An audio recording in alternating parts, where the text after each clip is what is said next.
poquito, ahí está, listo. Bueno, lo primero que vamos a ver es el tema de qué es la soberanía, ¿sí? Es bastante importante, o sea, es un concepto que es fundamental en el derecho internacional público, porque es uno de los conceptos más importantes y es lo que más defienden los estados, o sea, cuando hablamos de estados soberanos, estados independientes. Entonces, tenemos que bien definir lo que es soberanía y si hay restricciones o no, si es absoluta o no, cuáles son los caracteres y todo eso.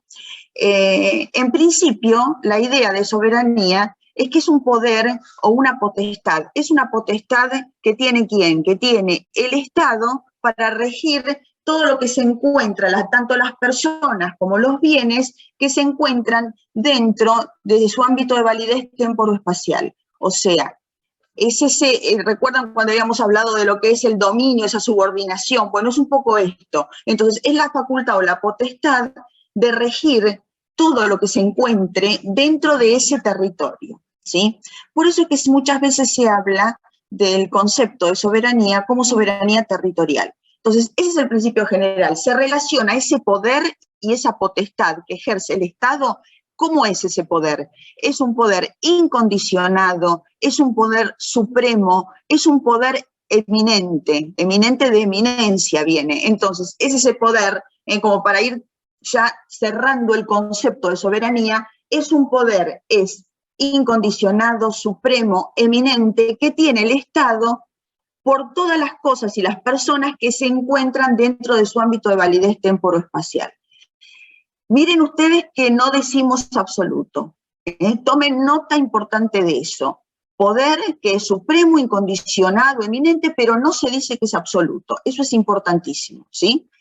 Otra cosa que ustedes también tienen que notar en este concepto es que habla, que rige las relaciones que se encuentran dentro de su territorio, ya sea entre las personas o las personas y los bienes o las cosas, que se encuentran dentro del territorio. Entonces, el principio general se habla de la soberanía dentro de esos límites territoriales. Acá hay un presente que es Chagua Miguel, no sé, ¿sí? Entonces, cuando hablamos de ese, le voy a pasar el presente. Uy, tenés todo ausente, el primer presente. Bueno. Entonces, cuando hablamos de ese poder o de esa potestad, se ejerce dentro de los límites del territorio, ¿sí? Ahora bien, ese es el principio general. Ahora bien, hay situaciones, que después las vamos a ver justamente, pero hay situaciones, acá estamos dentro de lo que sería el concepto, ¿sí? Justamente tiene que ver con los elementos del Estado. Por eso les digo. Entonces, dentro de lo que es el concepto, vamos a ver que hay determinadas situaciones en las cuales el poder de ese Estado llega más allá de sus fronteras territoriales. Entonces, el principio general es que ejerce ese poder y esa potestad dentro de lo que serían sus límites territoriales, ¿sí? Pero hay situaciones en las cuales proyecta hacia afuera de su territorio. Por ejemplo, hacia determinadas personas, por ejemplo, hacia los buques que se encuentren en espacios que son comunes o bienes de la humanidad. Ahí ejerce su soberanía y no estaría dentro de sus límites territoriales. O sea, son situaciones excepcionales. Y tengan en cuenta que cuando hablamos de territorio, por eso hablamos de los elementos, no se entiende solamente, que lo van a ver la clase que viene, no solamente se entiende el territorio terrestre, sino que se entiende también el territorio terrestre, territorio marítimo y territorio aéreo. Lo que pasa que, ¿dónde se visualiza más, dónde se materializa más la soberanía? Se materializa o se visualiza más en el territorio terrestre. Aparece más diluida en lo que sería el mar. Y por supuesto en el espacio aéreo mucho más diluida porque son conceptos jurídicos, porque el espacio aéreo o sea, no hay unos mojones o hitos donde decir, bueno, acá hay una barra, una valla que me dice, hasta acá está Argentina y de acá ya está Chile, por ejemplo. Ahí no hay, en el espacio aéreo es jurídico, entonces no tenemos materializado ese límite, ¿sí? Entonces, ese es el principio general, ¿sí? Ahora, hay una lesión a esa potestad, a este concepto, a ese poder, hay una lesión en el derecho internacional. Ese acto ilícito o esa lesión contra este principio de soberanía se les conoce como la intervención. la intervención es un acto ilícito, que después vamos a ver cuáles son los requisitos y todo, pero sepan entonces que ya hay contemplado un ilícito en el derecho internacional público contra esta potestad de los estados. En base a esta definición que dijimos poder incondicionado y esto, vamos a ver cuáles son las implicancias, qué es lo que implica el ejercicio de esta soberanía. Implica el uso exclusivo de la fuerza pública, implica justamente el poder exclusivo jurisdiccional, implica también la posibilidad de que el Estado que haga excluya a cualquier otra autoridad de su territorio, o sea, y a cualquier otra competencia de su territorio. Todas estas exclusiones, estas 4, que se dice que tiene este poder de jurisdicción, todo esto, y esta facultad de excluir a cualquier otra autoridad de su territorio, el que manda soy yo acá, como si fuera en el Estado, es el Estado territorial, se lo llama que tiene el monopolio de la fuerza, justamente. Entonces, ¿qué significa el monopolio de la fuerza? Bueno, que puede asegurar el cumplimiento de sus leyes de manera ¿cómo? De manera coactiva, coercitiva, o sea, imponiendo las sanciones. El único que tiene el monopolio de la fuerza es el Estado. Recuerden los elementos del Estado. Dentro del Estado, ¿quién lo materializa? El gobierno. ¿Sí? ¿Estamos? En base a esto, vamos a ver... Sí. ¿Puede repetir las 4 implicancias, por favor? Sí. Uso exclusivo de la fuerza pública. ¿Sí? El uso exclusivo del poder jurisdiccional, ¿sí? Que después vamos a ver lo que es, rápido, ¿no? Porque es una clase larga esta, ¿sí? Excluir a la competencia de cualquier autoridad, ¿sí? Y excluir justamente también el poder de cualquier autoridad, ¿sí? ¿Estamos? Sí, profe, gracias. Perfecto. Entonces, en base a todo esto, ¿qué pasa? Vamos a diferenciar esto, ¿ven? Las clases. Entonces, dentro de la soberanía hay 2 clases o fases, si la quieren llamar clases o fases de soberanía. La interna o interior, que es por ahí la más importante, o sea, a nivel interno, por supuesto, es la fundamental. ¿Y cómo se la define? Bueno, como la potestad o la facultad que tienen hacia adentro de sus fronteras, hacia adentro de sus límites, hablando técnicamente, jurídicamente, no serían fronteras, sino límites. O sea, es ese poder o esa potestad que ejerce el Estado dentro de sus límites territoriales, que tiene esa facultad de regir, de mandar a todas las personas y los bienes que se encuentran dentro de sus límites. O sea, es hacia adentro, ¿sí? ¿Cuál es la externa o la exterior? Es la que es hacia afuera. ¿Cuándo se pone en evidencia? En el derecho internacional público. ¿Se dan cuenta? ¿Cuándo? ¿Qué tengo que hacer? Bueno, cuando un Estado se relaciona con los demás Estados. Entonces, la interior o interna es la relación que tiene, o ese poder de mando y obediencia que tiene con esa relación de subordinación que tiene con todas las personas que viven y que circulan por su territorio.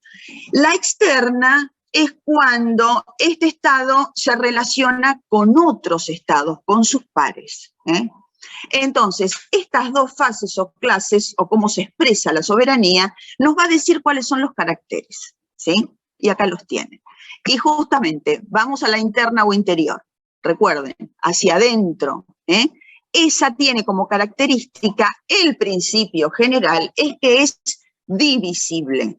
¿Divisible qué significa? Bueno, que justamente cuando hablamos un poco de soberanía, y esto para ser rápido no voy a hacer historia, pero para ser un poco rápido y entender el concepto de divisible, quien formula el concepto de soberanía fue un francés Bodin y decía que era el poder del rey por sobre los súbditos. O sea, lo ponía la soberanía en el gobierno, en el poder del rey. Después vinieron las doctrinas modernas, por supuesto, con Montesquieu, y dice, no, ¿quién es el soberano? ¿Y quién es el soberano? ¿Recuerdan a Sarmiento? ¿Quién es el soberano? ¿El gobierno? El pueblo, justamente. El pueblo es el soberano. Entonces, de ahí viene de las ideas de la Revolución Francesa.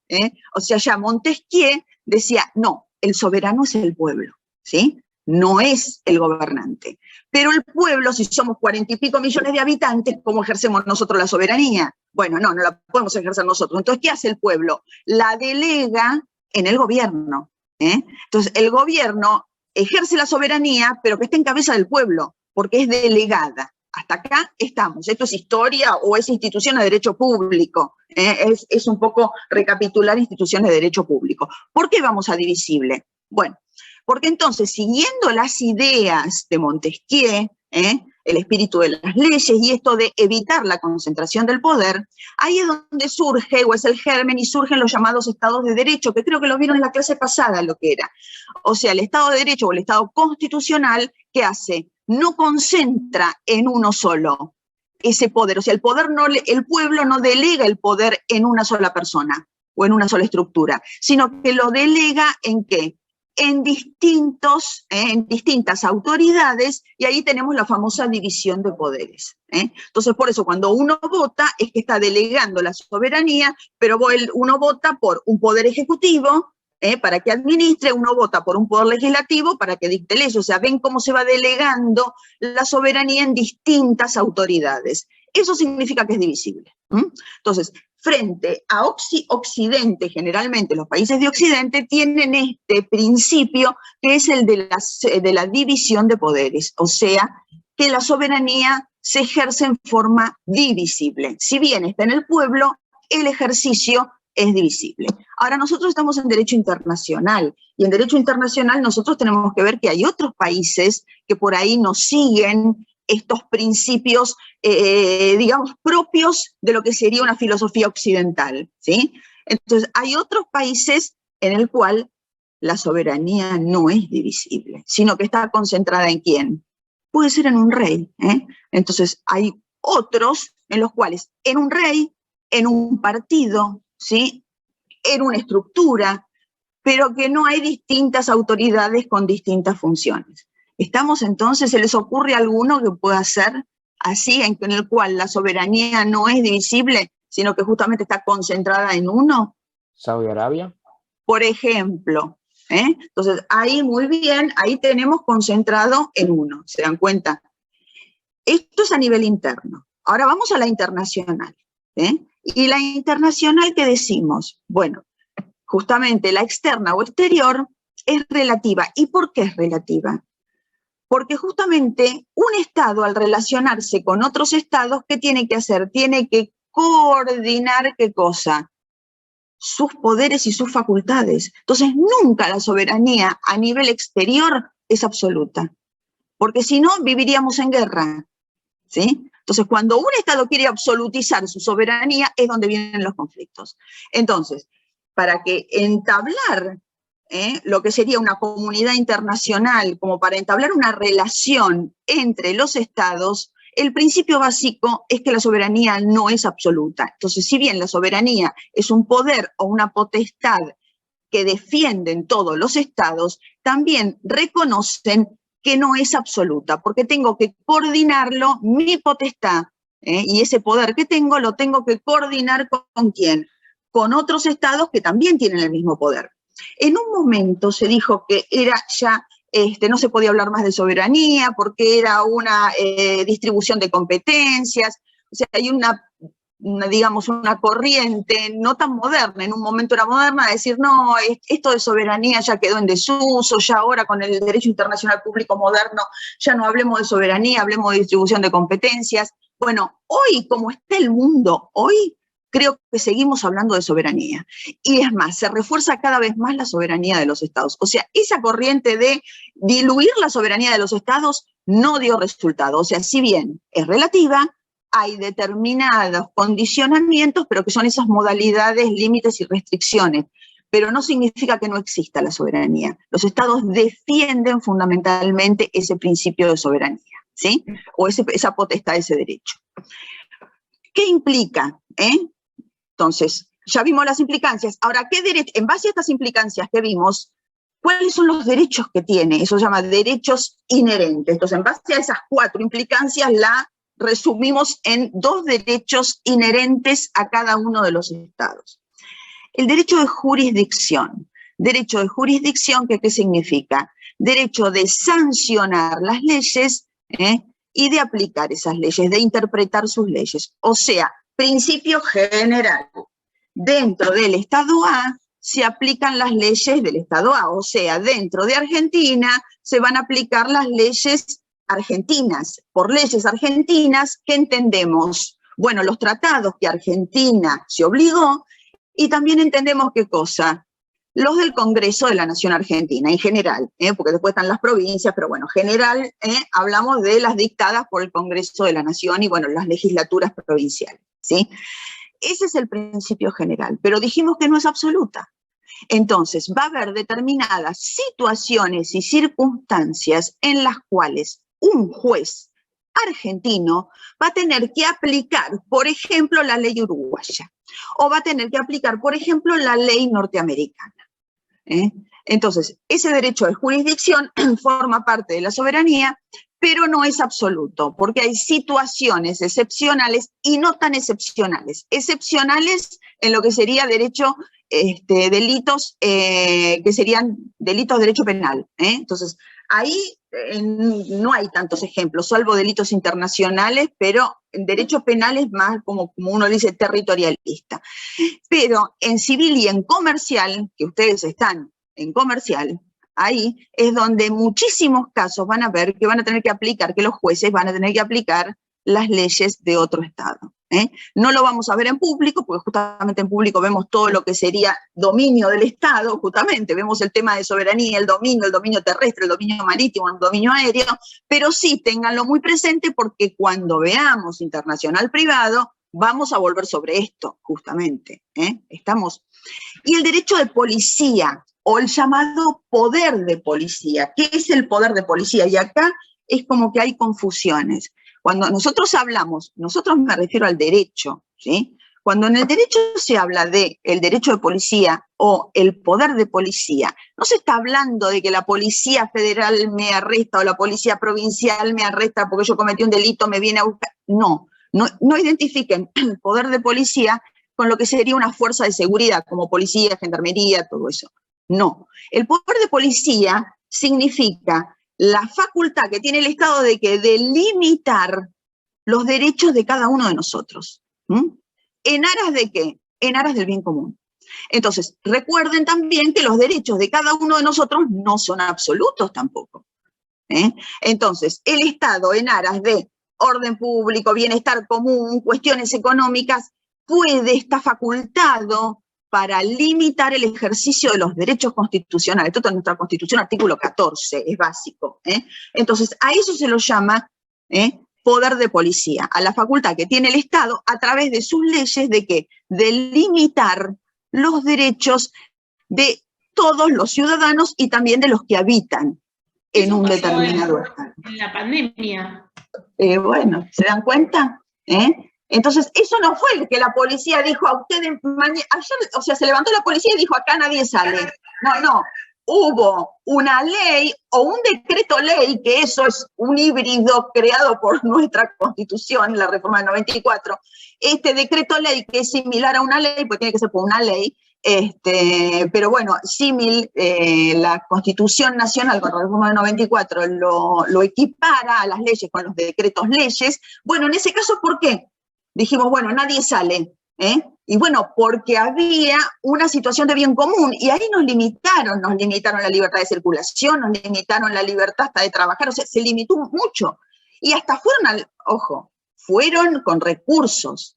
¿Y qué pasó? ¿Qué le dijeron los jueces? No, momentito, acá hay una cuestión del bien común, entonces esto sí lo puedo hacer, recuerden, está muy bien el ejemplo justamente por eso, porque los derechos no son absolutos, yo no puedo hacer lo que quiero cuando quiero. Bueno, pero estamos en internacional público, pero bueno, esto es como para que vean que a eso se refiere lo que se llama el poder de policía. Entonces, limitar, por supuesto que tiene que haber una medida, y es la razonabilidad. Eso también lo exige el derecho, no puedo limitar porque se me ocurre, tiene que ser razonable, y el concepto de razonabilidad lo miden, digamos, los jueces, ¿sí? Bueno, pero la cuestión es esta, entonces, si yo limito, y ahí sí viene, bueno, entonces, ¿qué pasa si no cumplo con esas limitaciones?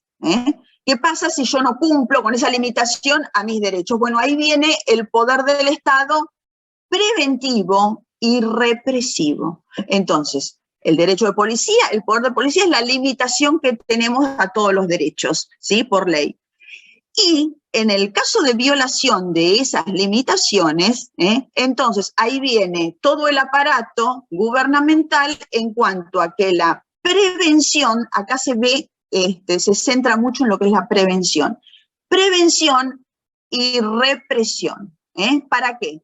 Para hacer cumplir con las leyes. La palabra represión no estoy aludiendo o no estamos aludiendo a un periodo histórico nuestro. La palabra represión es una palabra que hoy en día por ahí está muy devaluada, pero se habla de sancionar, de, entre comillas, castigar. A eso se refiere represión, siempre dentro de los medios lícitos, dentro de los medios que nos da el derecho, porque el derecho también nos da herramientas y medios ¿para qué? Para hacer cumplir las leyes. ¿Estamos hasta acá? Entonces, vamos a lo que serían las modalidades, límites y restricciones a la soberanía territorial. Y eso justamente deriva del carácter relativo de la soberanía. Justamente, como dijimos que la soberanía no es absoluta, yo no puedo, el Estado no puede hacer lo que quiere, porque se le ocurre hacer esto, lo hace, se me ocurre empezar a ensayar una bomba neutrónica y lo ensayo, no lo puede hacer. Hay determinadas restricciones. Bueno, eso es lo que vamos a estudiar ahora. No es absoluta la soberanía. Entonces, ¿cuáles son esos límites o restricciones? Entonces, pasamos a la otra y tenemos dos grandes clasificaciones. En la esfera personal y en la esfera espacial. ¿Qué significa modalidades, más que nada límites y restricciones? Significa, recuerden que dijimos que era la facultad o la potestad del Estado de mandar todo lo que se encuentra dentro de su territorio. Bueno, ¿qué estamos diciendo? Que hay determinadas personas, por ejemplo en la esfera personal, hay determinadas personas a las cuales, ¿qué es lo que pasa? No se le aplica esa ley, o sea, no se ejerce el poder de soberanía sobre esas personas. Entonces, eso significa en la esfera personal. Entonces, los límites o las restricciones en la esfera personal significa esto, que hay determinadas personas que están en mi territorio como Estado, están acá viviendo en mi territorio, habitando, y de repente yo no le puedo aplicar esa ley, por determinadas circunstancias que vamos a ver ahora. Y en la esfera espacial significa que hay determinadas áreas de mi territorio en las cuales yo no aplico mi ley, no ejerzo esos dos derechos inherentes, el de jurisdicción y el de policía. Entonces, vamos a la esfera personal, que sería, voy a correr esto, que sería justamente que hay determinadas personas que por su calidad, por lo que significan, no se les aplica la ley territorial. Este principio de la soberanía territorial. Empezamos con las más, que serían las inmunidades diplomáticas.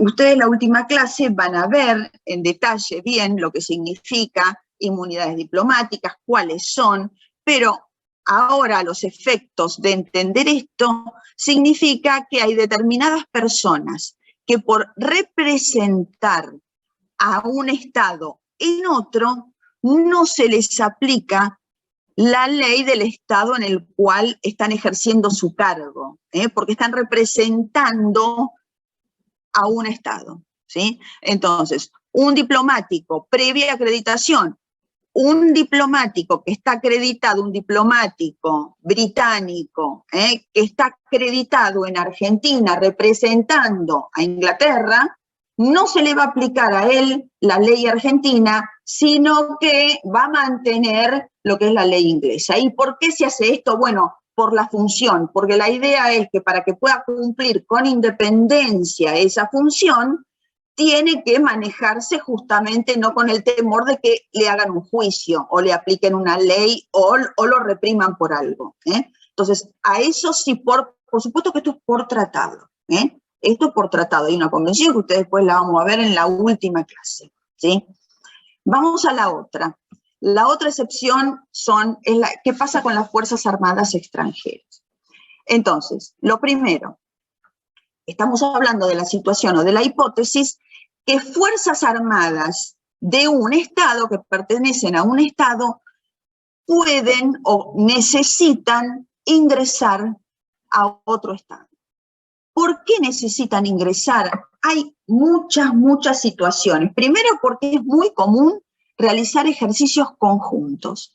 Entonces, hay ejercicios conjuntos, por ejemplo, con Brasil, la Fuerza Aérea con Brasil, y naval también, o con Uruguay. En el Mercosur es muy común hacer estos ejercicios conjuntos. Y también con Estados Unidos. Y después también, eso podría ser una. ¿Por qué? Porque se hacen ejercicios combinados. Segundo, podría ser ¿por qué? Porque necesitan, ¿qué? Necesitan adiestrar. Entonces muchas veces hay muchas fuerzas armadas extranjeras que tienen otro profesionalismo. Entonces van a un estado digamos, a no adoctrinar, pero sino a entrenar con las últimas armas o lo que fuere a otras fuerzas armadas. Y si no, también puede ser ¿por qué? Porque lo invitan para una celebración.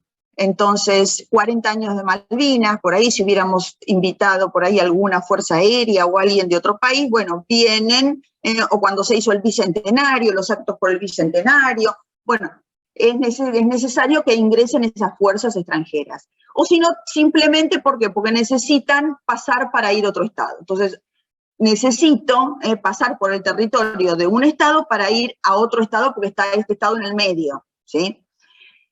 Por supuesto que no pueden ingresar, ninguna fuerza armada puede ingresar si no tiene la autorización, si no tiene expresamente el consentimiento del Estado por el cual va a atravesar o donde va a hacer los ejercicios conjuntos o donde va a hacer la celebración. Tiene que tener la autorización. Si ingresa cualquier tipo de fuerza armada extranjera sin tener la autorización, se considera que es una intervención, por lo tanto es un ilícito internacional, ¿sí? Profe, ¿puedo hacer un comentario o una consulta? Dale. Cuando veíamos derecho aduanero, cuando había, no sé, algo, se estaban escapando, digamos, por cometer algún ilícito y había una fuerza, sería extranjera, que cruzaba el territorio argentino. En ese caso tiene que rendir cuentas después, pero lo puede hacer sin una autorización previa, digamos. Bueno, pero, a ver, como poder podés hacer un montón de cosas. Después vas a tener responsabilidad internacional, ¿sí? ¿Acaso claro. Putin no pudo, de hecho estoy diciendo, ¿acaso Putin no pudo invadir? Pero eso significa que esté avalado por el derecho internacional. Entonces vos tenés que justificar que lo hiciste por una cuestión de fuerza mayor. ¿Te das cuenta? No digo en el caso de Putin, digo en el caso que claro, vos estás diciendo de derecho aduanero, ¿sí? Vos estás diciendo en el caso de derecho aduanero. Y vos tenés que también ver en qué caso, porque una cosa es ejercer, que después lo vamos a ver con el derecho del mar, el pursuit, o sea, la persecución, y bueno, ver hasta dónde frenás, pero después tenés que acreditar la necesidad, porque si no, lesionaste la soberanía. Ojo, entonces el principio general es que no, necesitas el acuerdo. Ahora, por supuesto, porque vos tenés que frenarte y tenés que hablar con las autoridades a decir, bueno, a ver, te consultás con las autoridades y decís, bueno, o me lo entregan o ya es otra cuestión, porque ahí sí, vamos a ver el tema de la legítima defensa, ¿sí? La expedición punitiva. Eso es lo que vos decís como expedición punitiva. ¿Quedó claro? O sea, no es porque a mí se me ocurre, yo lo estoy persiguiendo y listo, y me mando. No, momento, si vos te mandás, después tenés que justificar que hiciste todas las tratativas para que el Estado te lo tome, ¿te das cuenta? Entonces vos lo que primero tenés que hacer antes de ingresar es decirle, bueno, estoy persiguiendo esto, recauden todas las cuestiones necesarias para que no se escape. Y si no, tenés que justificar la expedición punitiva. Esto es lo que se llama legítima defensa, que después lo vamos a ver. ¿Sí? ¿Estamos? Bárbaro, gracias. Bueno, entonces, supuesto, ahora vamos a ver los requisitos. La idea es, en Argentina, ¿sí? En Argentina, ¿quién es el que da la autorización? ¿Saben eso? ¿Quién es el que da la autorización en Argentina para el ingreso de las Fuerzas Armadas? Es una ley del Congreso, es el Poder Ejecutivo con una ley del Congreso, y en la ley del Congreso le dice todo, o sea, le detalla para qué ingresa, le detalla cuánto tiempo ingresa y dónde ingresa. Entonces, acá es conjunto, no digo en otros países, pero acá es conjunto, entonces por eso les digo, es una situación bastante delicada que no se puede muy livianamente decir, yo me mando y listo. No, momento. ¿sí? Entonces, la idea es esta. A mí me dicen dónde tiene que estar, por cuánto tiempo y cuál sería la función. Mientras dure ese tiempo y en el lugar donde está autorizada, ahí el Estado territorial, ¿qué hace? Cede su soberanía a favor de quién? A favor de esa Fuerza Armada, por supuesto a favor del Estado extranjero.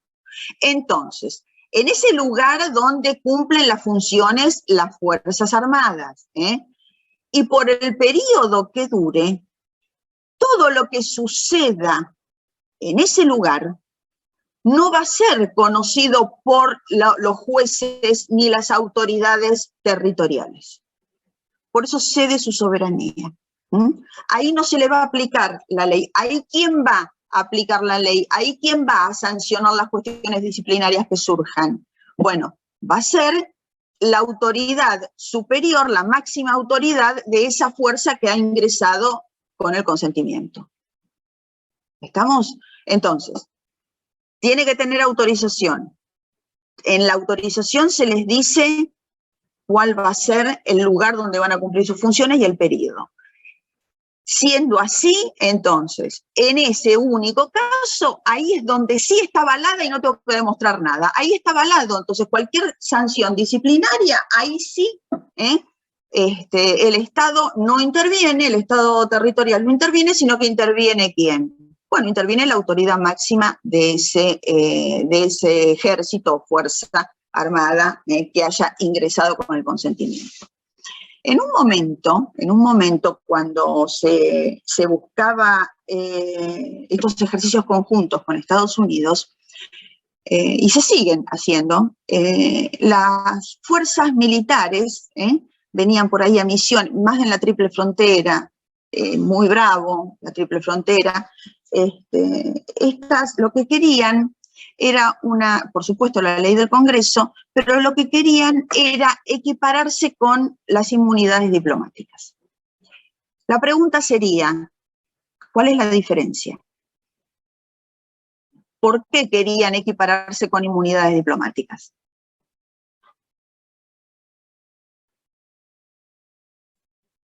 ¿Para que se le aplique el derecho de su país?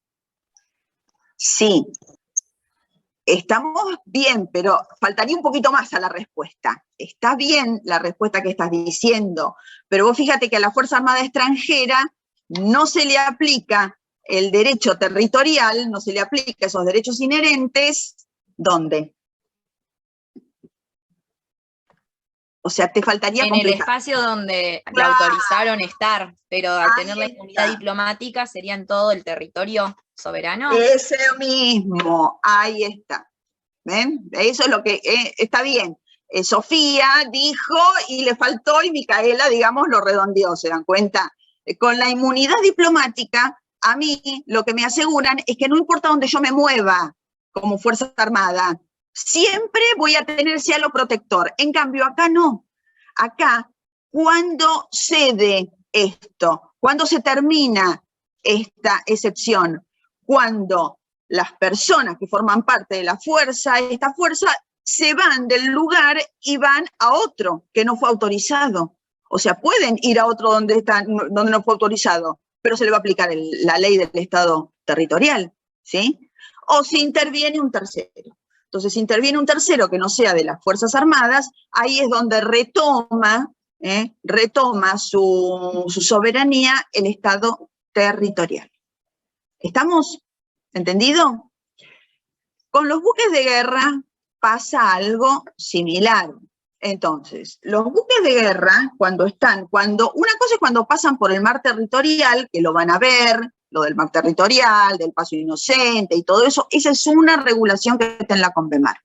Ahora, cuando quieren ingresar a puerto, al puerto de otro estado, tienen que dar aviso y tienen que tener la autorización para ingresar y se les dice, se les asigna un lugar en el puerto y por el periodo que esté. Bueno, entonces, todo lo que suceda dentro de ese buque de guerra, ¿quién lo va a resolver? El capitán. O sea, ahí también, en ese buque de guerra, cede la soberanía, ¿quién? el Estado territorial, ¿a favor de quién? A favor del Estado extranjero al cual pertenece ese buque, ¿sí? ¿Cuándo retoma? Bueno, esto es similar. ¿Cuándo la retomaría? Bueno, lo retoma la soberanía cuando baja la tripulación a tierra. Entonces, mientras la tripulación se quede en el buque de guerra, todo lo que suceda ahí es problema del capitán, no es problema del Estado territorial, ¿sí? Ahora, cuando estos marinos bajan a tierra, ahí retoma la soberanía, ¿quién? La retoma el Estado territorial. O si interviene en algún ilícito, uno que no sea de la tripulación. Entonces, si hay algún tercero que no es de la tripulación, interviene también el Estado territorial. Esas son las excepciones más comunes, pero hay otras excepciones también, que más o menos serían de la práctica de lo que se ha visto. ¿Qué pasa si hay un amotinamiento en un buque de guerra? Piensen que estamos hablando de un buque armado, con armas, y no con una 22. Si hay un amotinamiento en un buque de guerra, ¿quién puede llegar a ser perjudicado? Bueno, el Estado territorial. Entonces, en ese caso, en caso de amotinamiento, generalmente es el capitán del buque, porque justamente está destituido, el que pide ayuda al Estado territorial. Y le pide ayuda a través de quién, a través del cónsul. Y ahí entonces el Estado territorial interviene, justamente porque lo puede llegar a perjudicar. Entonces, otra de las excepciones también es en este caso, que se produzca un amotinamiento en un buque de guerra es peligroso, entonces ahí también es que puede retomar el Estado territorial, ¿sí? La última de las excepciones, estas de límites y restricciones a la soberanía en la esfera personal, sería la protección internacional de las minorías. Bueno, ¿a qué se llamó esto? Se sigue llamando igual, pero por ahí con otro concepto, pero se sigue llamando minorías porque todavía existen mucho las minorías. Minoría no es en número. Lo que primero tienen ustedes que ver es que cuando hablamos de minoría no es una minoría número, sino que es una situación que se da muy particular en un Estado.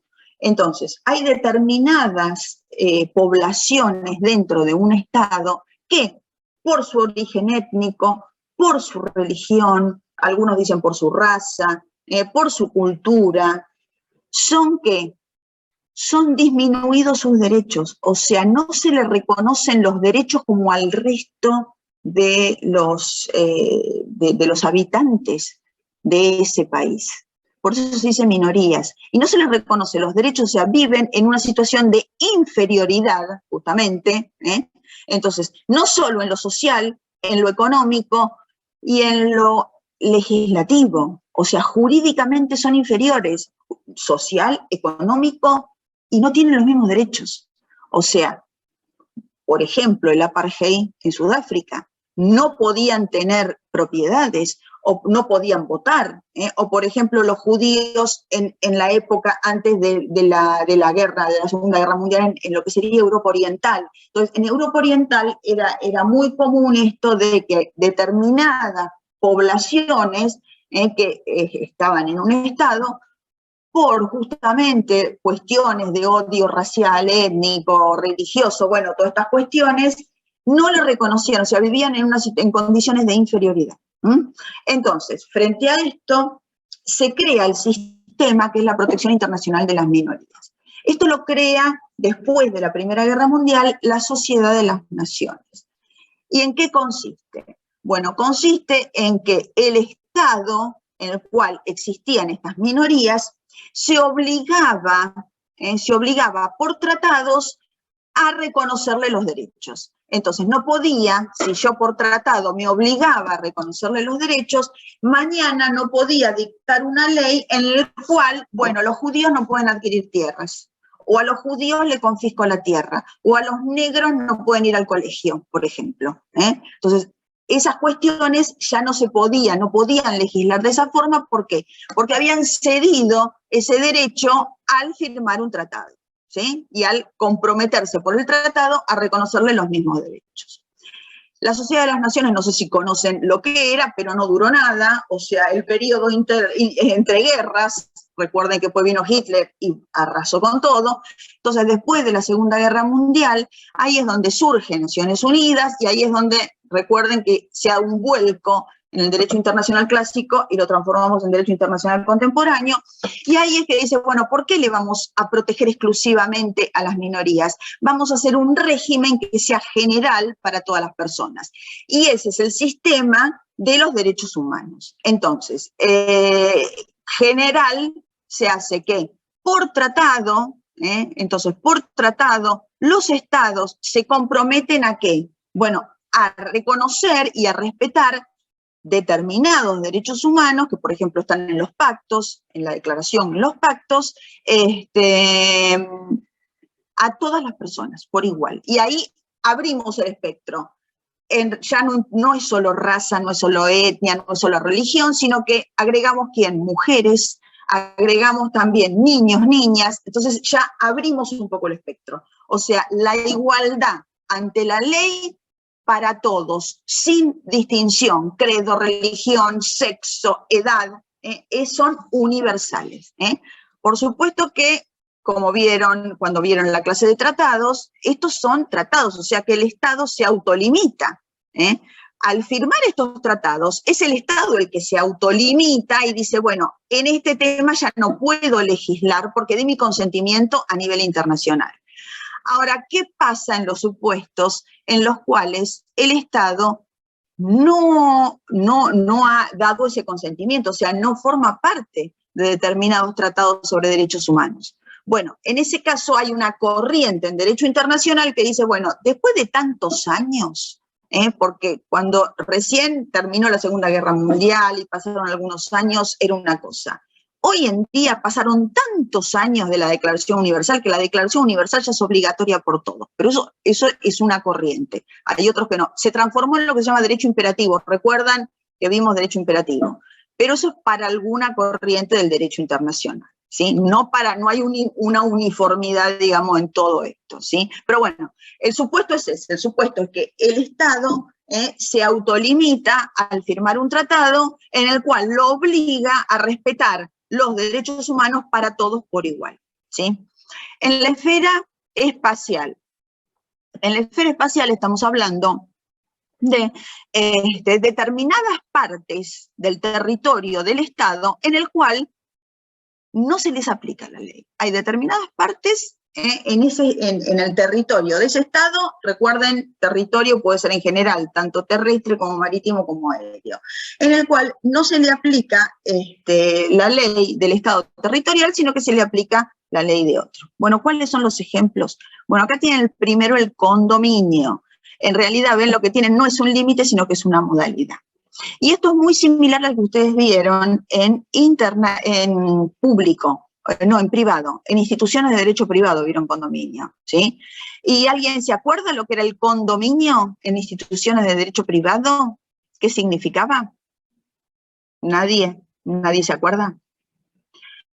El condominio lo dice la palabra, o sea, no hay un único dueño de un fondo, sino que se comparte. Entonces, ¿qué es el condominio?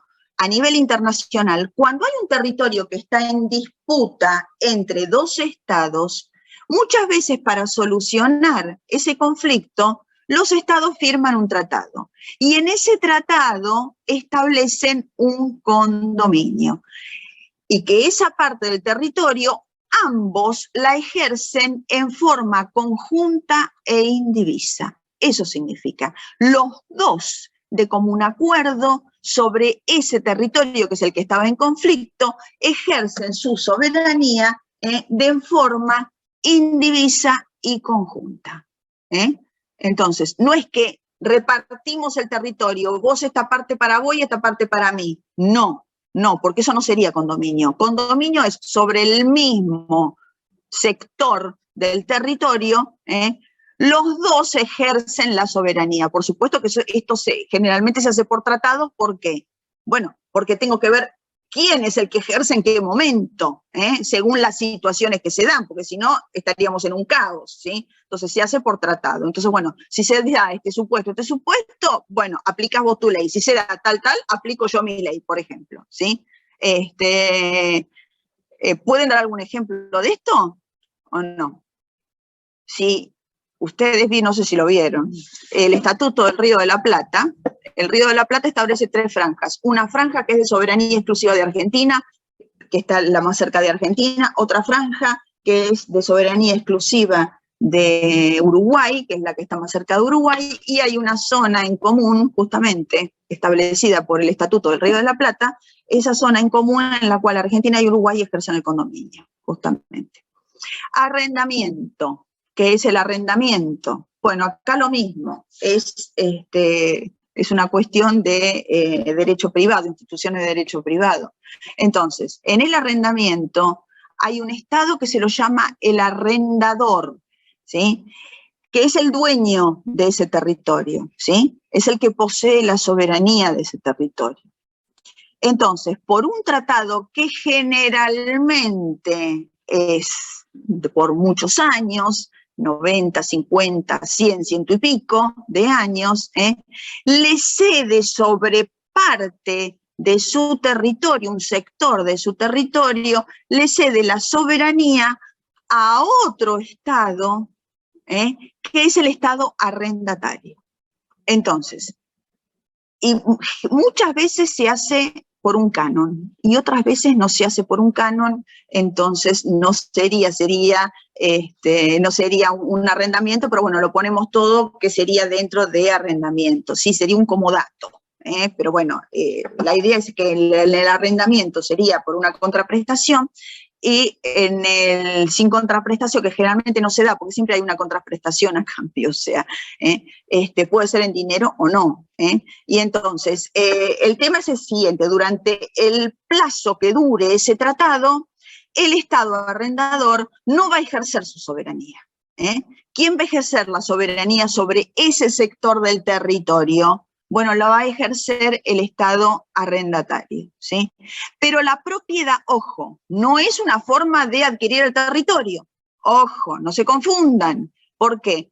Porque el dueño de ese territorio, o sea, la nuda propiedad, lo que se conoce como la nuda propiedad, queda en manos ¿de quién? Del arrendador. Vencido el plazo, vencido ese territorio, vencido ese tratado, perdón, ese territorio vuelve ¿a quién? A manos del Estado arrendador. ¿Sí? ¿Estamos? ¿O no? Profe, ¿hay algún ejemplo Sí. o cuál, Sí. cuál puede ser? Sí. Te puedo decir, Guantánamo, la bahía de Guantánamo es una. Y te puedo decir en Argentina, la estación Espacio Lejano que tiene China en Neuquén, que se estableció en el 2015 y en el 2018 se ratificó y se dijo que no tenía que ser para ejercicios militares, sino exclusivamente para el espacio exterior, para investigación del espacio exterior. Ahí la tenemos una base china. Ahí no entra Argentina. Ahí no entra Argentina, ¿sí? Pero es esto, por 50 años la hicieron más corta, la hicieron por 50 años, y como contraprestación, todo lo que se pueda, descubrimientos y todo, a los científicos argentinos una vez por año se les permite ingresar y que puedan tener los frutos y los productos de lo que sería cualquier tipo de descubrimiento. Pero ese es el tan cuestionado la estación esta de Espacio Lejano de Neuquén. ¿Sí? ¿Estamos?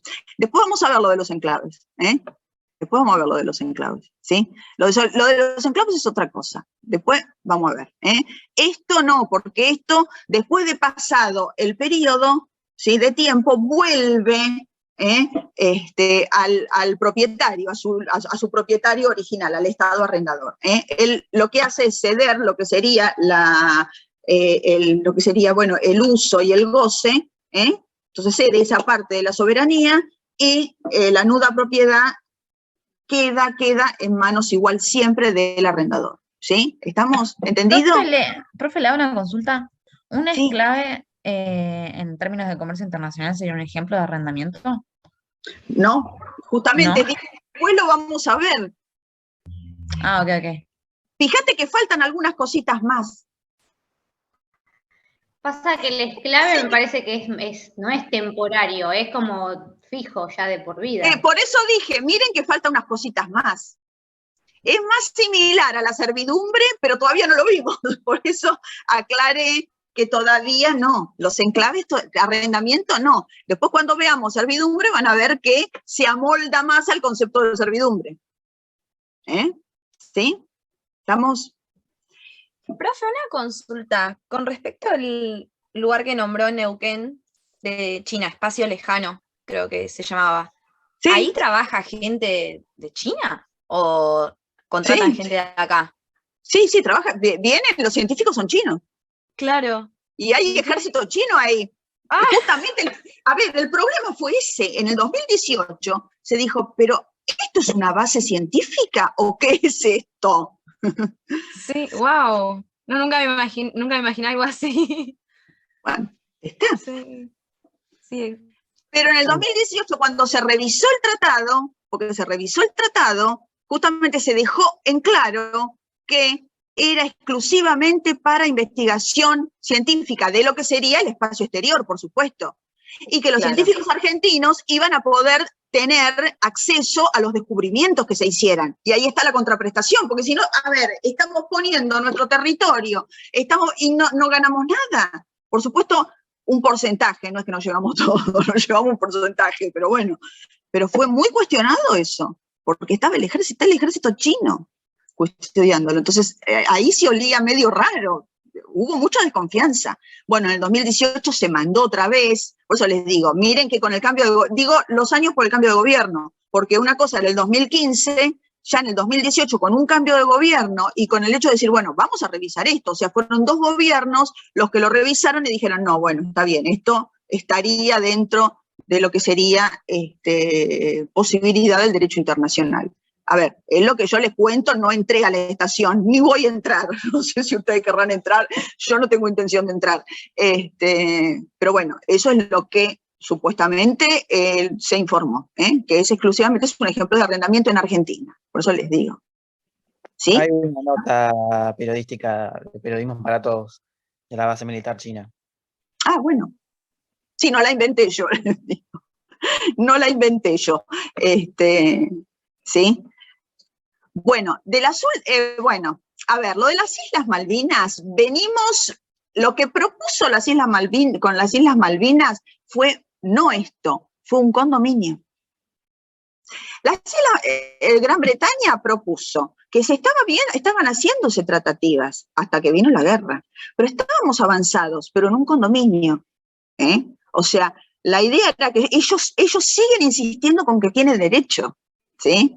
Entonces, con lo de las Islas Malvinas se propuso un condominio. Ahora, Gran Bretaña, ¿qué es lo que propone? El principio de autodeterminación de los pueblos. Argentina dice que no. Lo que pasa es que nunca, el condominio tampoco, porque sería reconocerle soberanía a Gran Bretaña sobre islas. Claro. O sea, no hay posibilidad de amoldarla acá. Acá vamos a seguir con un conflicto jurídico, porque además Argentina a nivel internacional tiene todos los títulos válidos con respecto a Malvinas. Tiene todos los títulos.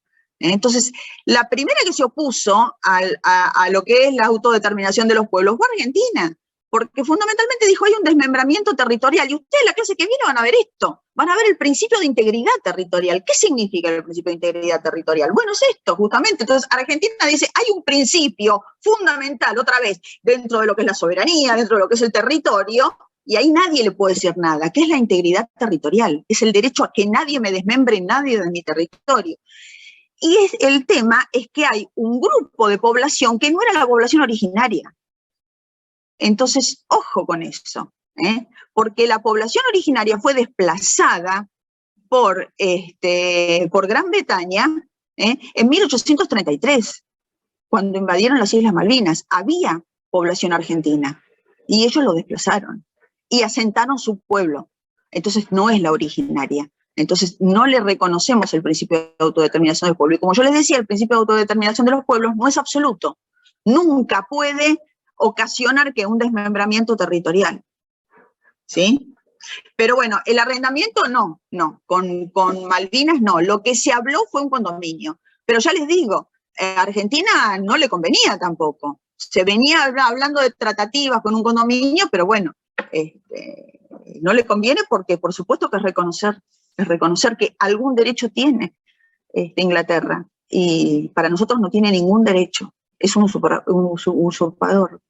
Bueno, volvemos a acá, seguimos entonces. Bueno, neutralización, o también algunos libros lo llaman neutralidad. Entonces, ¿qué es esto? Bueno, la palabra se los dice. Entonces, significa, y ahí les pongo los ítems que vamos a ver. El concepto, bueno, ¿por qué se hace? Dentro del concepto vamos a ver todos estos ítems que hay. Entonces, ¿qué es la neutralidad o la neutralización? Bueno, es asignarle, consiste en asignarle un estatus especial, ya sea por tratado o por declaración o decisión unilateral de un Estado, entonces asignarle un estatus especial a todo el territorio del Estado o a una parte del territorio del Estado, por cuestiones estratégicas, por cuestiones geográficas, por cuestiones políticas, ¿sí? Que significa no poder realizar ninguna actividad de guerra ofensiva, ninguna acción ofensiva.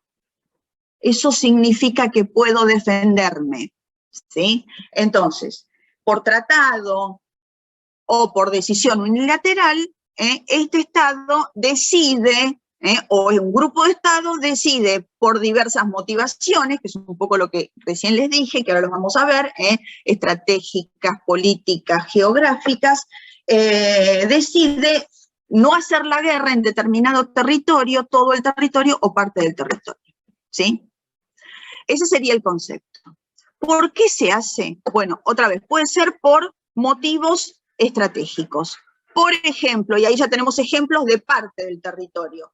El Estrecho de Magallanes es neutral y se hizo por tratado con Chile. O sea, el tratado con Chile de 1881, Chile, le dejamos casi todo, el Estrecho de Magallanes a Chile, vieron que hace así Argentina, bueno, le dejamos casi todo, pero se estableció que era neutral. Muchas veces las vías marítimas, hay vías de acceso, estrechos y vías de acceso de comunicación, se hacen porque, bueno, justamente por una cuestión estratégica, porque es la comunicación entre dos océanos. Entonces, ahí está la decisión estratégica. ¿Por qué puede ser también? Bueno, por situaciones geográficas y, bueno, las boyas, y ahí en las boyas, las balizas y todo, también, ¿para qué? Para que no sean removidas, entonces se hace desde el estatus neutral. Y puede ser por cuestiones políticas. ¿Y esto por qué se hace? Cuando hay dos vecinos que son muy fuertes y hay un Estado chiquitito en el medio, se viven peleando por ese Estado. Y no fue solamente Argentina con Brasil por el tema de Uruguay, sino que el mapa mundi, o sea, lo que sería todo lo que es el mundo, se vio así, se vio convulsionado. ¿Por qué? Bueno, porque había dos que eran, o había uno que avanzaba sobre el que tenía menos poder, y entonces se buscó, como para frenar ese avance, ¿qué cosa? Declararlo neutral. Por ejemplo, Suiza se declaró neutral, por ejemplo, Austria la declararon neutral. Por supuesto que Hitler no cumplió, pero un poco eso, la idea era eso, la Cruz Roja es neutral, entonces determinadas cuestiones que por motivos políticos se ve la necesidad de neutralizarlo, o sea, decir, bueno, acá nadie la invade, o sea, no puede tampoco ella ejercer acciones ofensivas. Las formas. Bueno, un poco esto, puede ser por tratado, entonces cuando es por tratado se pusieron en conjunto, en combinación, 2 o 3 estados y dijeron, bueno, no, este sector o este Estado lo declaramos neutral. La Santa Sede, por ejemplo, el Tratado de Letrán, la Santa Sede que vimos cuando vimos los sujetos, ahí fue declarada neutral. Y si no, puede ser por decisión unilateral, o sea, que el Estado diga, no, bueno, este territorio o esta isla o esto, yo decido que sea neutral, ¿sí? Como, bueno, pasó con Suiza. La extensión, otra vez, la extensión puede ser todo el territorio o puede ser algunas partes, algunos sectores del territorio. ¿Cuáles son los efectos? Bueno, y acá tenemos diferentes efectos. Para el Estado neutralizado, se le prohíbe realizar alguna opción ofensiva, o sea, atacar, hacer la guerra, si bien la guerra está prohibida, no puede atacar. ¿sí? Esto no significa que no tenga un ejército. Entonces, ejército puede tener, ¿por qué? Porque tiene derecho a defenderse. Entonces, no significa desmilitarización. Entonces, no se confundan esto de ejercer acciones ofensivas con la desmilitarización. No es lo mismo neutralización que desmilitarización. Desmilitarización significa que no puede haber militares. No, acá sí puede haber militares. ¿Por qué? Para defenderse, ¿sí? Entonces, solo se le prohíbe realizar alguna agresión, pero sí defenderse, construir fortificaciones. Los estados, los demás estados, hay dos situaciones que se pueden dar. Lo que se conoce como neutralización reconocida, que es la obligación de los demás estados de no agredirlo, de no invadirlo, de respetar esa neutralidad, ¿sí? Esa es la reconocida. La garantizada va un poco más. ¿Y la garantizada cuándo se da? Bueno, se da por tratados, y entonces cuando un tercer estado invade, o sea, tiene lo que sería la obligación, los estados partes del tratado tienen la obligación de no invadir ese estado, de no agredir, de no ejercer ninguna acción bélica, ofensiva, y más que eso, o sea, lo que sería una obligación de no hacer, y además se le suma, por eso es garantizada, se le suma ¿qué cosa? Bueno, la obligación de defender en el caso de que un tercero ataque. Entonces, no solo no hacer, sino es una obligación de hacer. Entonces, en el caso de que un tercero ataque, ahí es donde salen todos a defenderlo. Como pasa con la Santa Sede. Si a alguien se le ocurre atacar la Santa Sede, salen todos los estados ¿a qué? A defenderlo. Porque ¿puede repetir la neutralización reconocida, por favor? La reconocida es lo que sería una obligación de no hacer. O sea, yo me comprometo a que como Estado yo reconozco que es neutral, por lo tanto no invado. O sea, me comprometo a no ejercer ninguna acción bélica ofensiva. ¿Sí? Eso es la reconocida. Gracias. Perfecto. Bueno, en Argentina, ¿hay algo? Bueno, ya les dije del Estrecho de Magallanes. Y después tenemos el tema de la isla Martín García. La isla Martín García también es neutral. No sé si en algún lado ustedes vieron que, bueno, hubo problemitas con Uruguay porque la isla Martín García es argentina, pero está en aguas uruguayas. Y esto es porque el límite, sí. Perdón, entonces la neutralidad significa que o sea, el Estado le cede un pedazo o una parte de nuestro territorio, pero con ningún fin, con el tema que no, o sea, que no puede hacer nada. No, yo no le cedo a ninguna parte del territorio. Es asignar un estatus. No es ceder el territorio, es asignar un estatus, a otro estado, ¿sí? Por el cual no pueda ejercer acciones bélicas. Eso es. ¿Y a qué se llama estatus? Situación jurídica. Es una situación en particular. Estatus significaría una situación especial en el cual no están inmersos los demás estados. Es una situación propia de ese estado, por ejemplo, o de esa parte del territorio. Entonces, vuelvo a decir, puede ser que el mismo estado, otra vez, se autolimite y entonces diga, bueno, yo me autolimito, ¿por qué? Porque en todo mi territorio no puedo ejercer una acción ofensiva, o en parte de mi territorio no puedo ejercer una acción ofensiva. O puede ser terceros estados que se pongan de acuerdo, por supuesto, con el estado territorial y que digan, bueno, acá no vamos a atacar. Y ahí estoy cediendo la soberanía, porque digo, por ahí acá no voy a ejercer ninguna acción. ¿Se entiende o no? Sí, más o menos. No, me parece que no se entiende. A ver, ¿cuál es tu duda? ¿Cuál es tu...? No, es que yo neutral lo estaba entendiendo así, es como que uno... No es que cede, no es que le regala, sino es como que otro estado puede estar en ese abarcar ese territorio con algún fin, pero obviamente sin hacer nada malo, digamos. Eso es servidumbre, más que neutralización. Eso es servidumbre. Ahora lo vamos a ver, la servidumbre. Profe, ¿y por qué un propio estado podría establecerse como neutral? ¿Por qué? Porque le conviene, porque está cansado de que lo invadan. Ah, ok. Y además, ¿sabes por qué? Porque te viene toda la plata en el caso de la guerra. Mira Suiza. El estatus de neutral, viste, primero por eso te digo, son situaciones en las cuales son excepcionales. Por eso el hecho de estatus es una situación jurídica especial.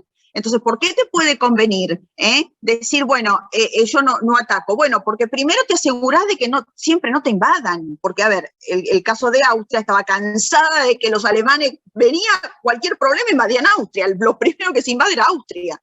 Siempre, históricamente. Entonces, ahí fue la comunidad internacional la que dijo, bueno, a ver, declaremos neutral la Austria, cosa de frenar un poco la invasión de que siempre invadían Austria, por ejemplo, ¿sí? La Santa Sede, ¿por qué? Bueno, porque la Santa Sede, como, o sea, no está pensada, si bien tiene un ejército, no está pensada como un Estado con todas las capacidades del Estado, ¿sí? Entonces, ¿le conviene para qué? Bueno, para mantenerse en paz con todos, ¿sí? Entonces, le convino el Tratado de Letrán, fue con consentimiento de la Santa Sede, decir, bueno, yo soy neutral, ¿estamos? O sea, Italia y la Santa Sede convinieron de que era neutral, le conviene eso. Primero, para que no sea bombardeada, y para que no sea botín de guerra, ¿sí? Miren que las guerras se siguen estando, parecía que no, que estaban olvidadas y volvemos a botín de guerra. ¿Por qué Putin ahora está hablando de que quiere que Ucrania sea neutral? ¿Escucharon esa? Una de las condiciones, además de que no entre en la OTAN, que no entre en la Unión Europea, otra de las condiciones es que sea neutral. O sea, que tenga un mínimo ejército, está diciendo al decir que es neutral. Está diciendo que tenga un mínimo ejército para defenderse, ¿sí? Pero Ucrania no quiere aceptar eso. Entonces depende, se dan cuenta, depende cómo es. Porque si yo tengo un buen ejército y tengo un vecino que es muy poderoso, por ahí no me conviene. Pero si yo soy muy débil y tengo un vecino muy poderoso y siempre soy botín de guerra de dos vecinos, por ahí me conviene. O por ahí no. Se pensó con Uruguay, se pensó en el tratado de Argentina con Brasil, por el cual se lo reconoce a la banda oriental. Recuerden que tuvimos guerra, porque nos disputábamos la banda oriental. Se pensó en asignar como si fuera neutral a Uruguay. Que al final no, al final Uruguay no quiso. Pero también se pensó en eso. ¿Por qué? Porque para frenar un poco los avances de los dos, ¿sí? No sé si se logra ver por qué se hace y qué relación tiene con la soberanía. O sea, ¿por qué se hace y qué relación tiene? Puede ser un Estado, pero no son muchos los casos de un Estado, o puede ser una parte del Estado. Como, ya les dije, por ahí algún estrecho, ¿sí? Alguna isla, para no entonces ahí hacer ejercicios ofensivos, ¿sí?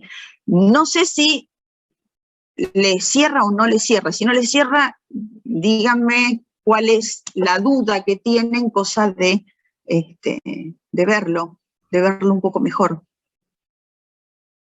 No, ya quedó claro, profe, con los ejemplos y todo. Claro.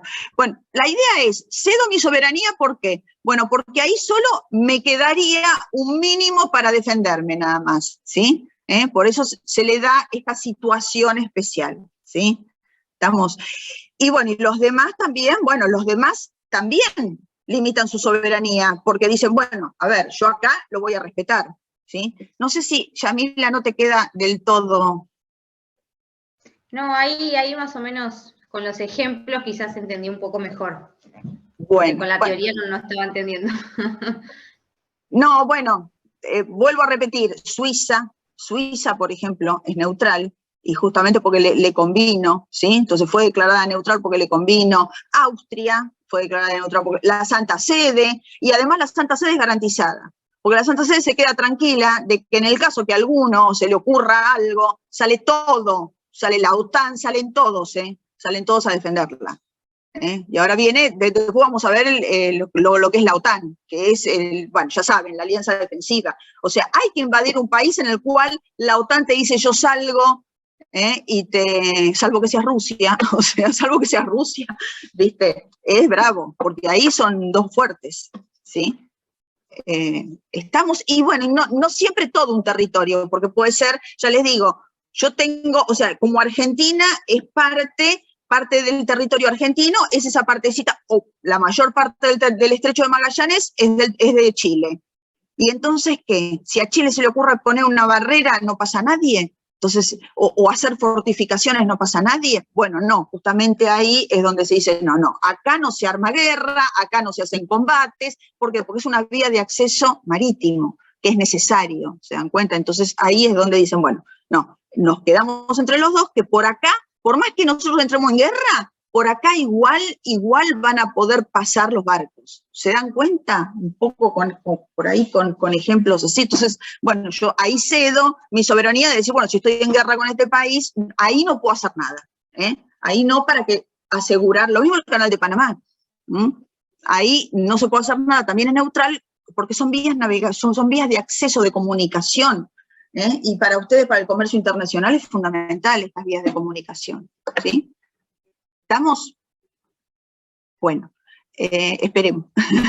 Esperemos. Si no, bueno, la clase que viene volveremos sobre esto.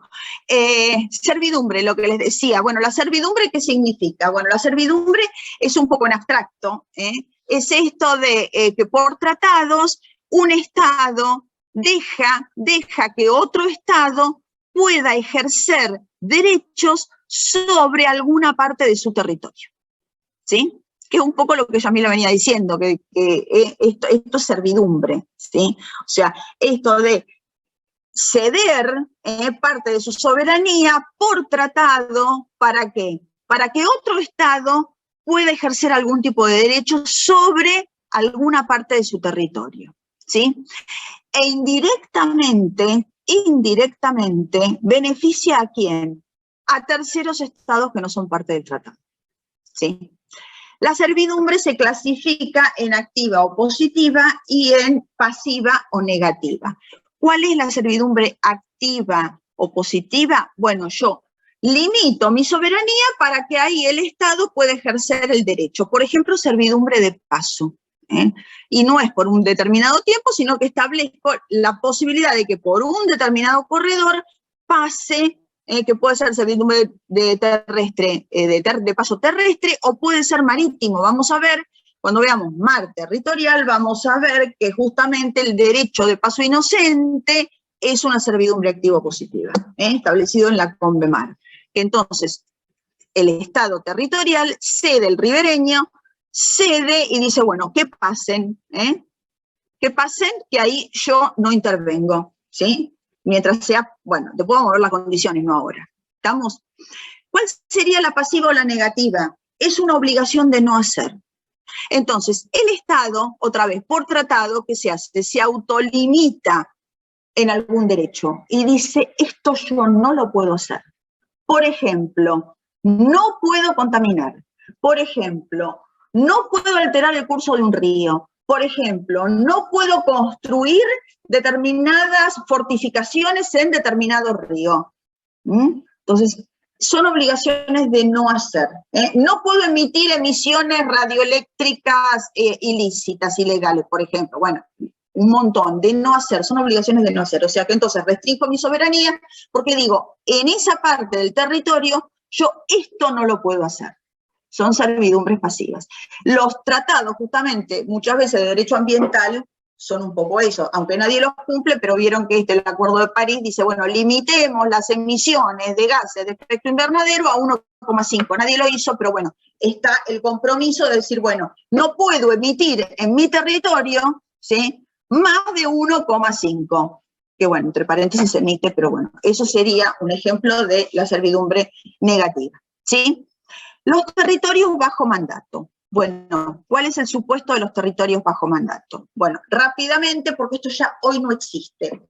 Después de la Primera Guerra Mundial, las colonias de África que tenía Alemania, la Sociedad de las Naciones dijo, bueno, ¿qué hacemos con esto? Eran pueblos que todavía no se consideraban civilizados para reconocerles la independencia. Entonces, ¿qué hizo la Sociedad de las Naciones? Creó este sistema de mandatos como si fuera un protectorado y dijo, bueno, dividimos los mandatos según el nivel de desarrollo y de civilización de los pueblos. Y así estableció mandatos A, los más civilizados, B, y los C directamente eran tribus salvajes, o sea, los consideraban como que no podían hacer nada, ¿sí? Y a cada uno de esos territorios les dio un protector, un mandante, ¿sí? Entonces, ¿a quiénes en ese momento? Y bueno, a los de siempre. Holanda, Francia, en la Primera Guerra Mundial estoy hablando. Estados Unidos no entró en ese reparto de lo que serían esos territorios bajo mandato. El tema era que la idea era que estas potencias que supuestamente eran civilizadas, Inglaterra, Holanda, Francia, Sudáfrica, les asignaban entonces un territorio, uno de estos pueblos que vivían en un territorio para que logren la independencia, o sea, para que los eduquen a llegar a su independencia. Resulta que no lo hicieron, o sea que estos mandantes realmente hicieron como si fuera propio, y no querían que llegue a su independencia. Entonces se produce la Segunda Guerra Mundial y esos mandatos se transformaron en administración fiduciaria, en este sistema de administración fiduciaria. Entonces, ese sistema de administración fiduciaria iba a estar a cargo de un organismo de Naciones Unidas, o sea, está a cargo de un organismo de Naciones Unidas que es el Consejo de Administración Fiduciaria. Entonces, esos territorios que por ahí todavía no se podían declarar independientes, iban a estar apañados, bajo el amparo del Consejo de Administración Fiduciaria, ¿para qué? Para que los guíe a su independencia. Por supuesto que eran muchos, entonces el Consejo de Administración Fiduciaria no lo podía hacer solo. Entonces, ¿qué hizo? Delegó en potencias esa obligación. ¿Y en quién delegó? Bueno, delegó en Inglaterra, en Estados Unidos, en Francia. Pero no podían hacer lo que querían, sino que tenían que continuar, podríamos decir, con esa obligación. Y una vez por año tenían que rendir cuentas. Bueno, gracias a esto se independizaron, Asia y África se independizaron. O sea que el Consejo de Administración Fiduciaria hoy ya casi no tiene un rol. Queda uno solo en la Polinesia, quedan algunas bases norteamericanas en la Polinesia con este sistema de administración fiduciaria. Si ustedes miran el mapa, en las Islas Palau, ahí por la Polinesia, pero ya casi todos han sido independizados, ¿sí? Esto es en cuanto a modalidades y restricciones.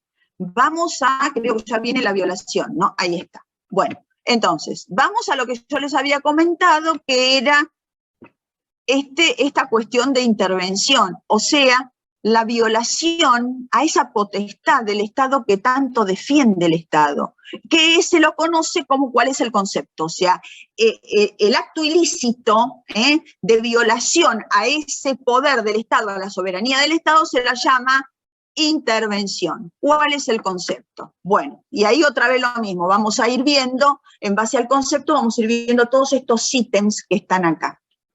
Entonces, el concepto es un acto de injerencia ilícita en los asuntos interiores o exteriores de un Estado por otro Estado en el cual yo estoy en paz. ¿Para qué?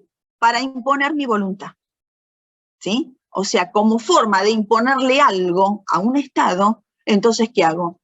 Injerencia ilícita, ingreso no consentido, notan algo similar con lo que está pasando en el mundo, o sea, un acto de injerencia ilícita con un país en el cual yo estoy en paz para intervenir, para inmiscuirme en los asuntos internos y hacer que realicen algo, o sea, para guiar su voluntad, para favorecerme con algún tipo de beneficio, ¿sí?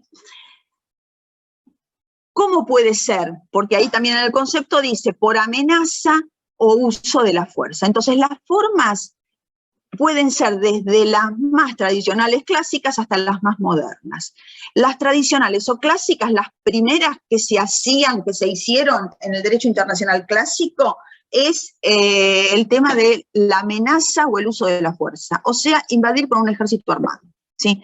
Y en el tradicional o clásico, en el derecho internacional, que rápidamente lo vamos a ver porque ya no, algunos estados decían que tenían derecho a intervenir, o sea, tenían derecho a mandar la Fuerza Armada de otro estado para someterlo. Eso era en el muy clásico, que después vamos a ver rápidamente las doctrinas, porque no pueden pasar por derecho internacional público sin escuchar la doctrina Monroe, ni Calvo, ni Drago, aunque sea escucharla. Bueno, pero como ahora después vamos a ver que la intervención armada es un ilícito internacional y está condenado por desde la Carta de las Naciones Unidas, por todos los instrumentos internacionales.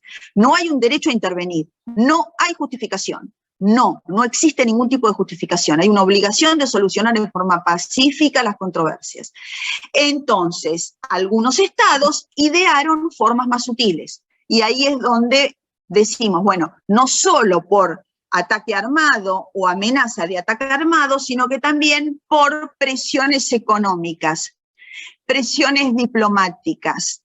Y las últimas formas que se consideran intervención es cuando financio, tolero, justifico cualquier rebelión interior o cualquier guerra civil, o promuevo el levantamiento en armas de un grupo contra otro o de un estado contra otro, ¿sí? Entonces, esas son formas más sutiles cuando hago este tipo de presiones, ¿sí?